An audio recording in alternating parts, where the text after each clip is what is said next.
Setelah ditetapkan zona merah, jumlah konfirmasi positif COVID-19 di Lubuk Linggau terus bertambah. Saat ini sudah 10 orang warga Lubuk Linggau.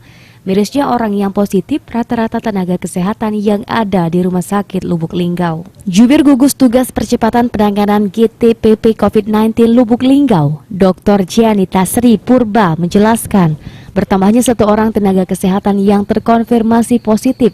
Hingga saat ini total positif sudah 10 orang. Ia menambahkan dari 10 orang tersebut diisolasi di Rumah Sakit Muhammad Husin Palembang 1 orang, 2 orang di Rumah Sakit Fatima Palembang, 2 orang di Rumah Sakit Dr. Sobirin, dan 4 orang di Rumah Sakit Sehat Silampari. 1 orang tenaga kesehatan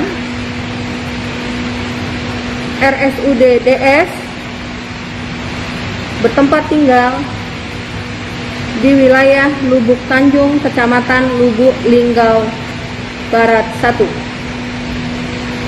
Jumlah kasus konfirmasi total ada 10 kasus dengan isolasi di Rumah Sakit Muhammad Husin 1 orang, 2 orang di Rumah Sakit Fatima, 3 orang di RSUD DS, 4 orang di Rumah Sehat Silampari.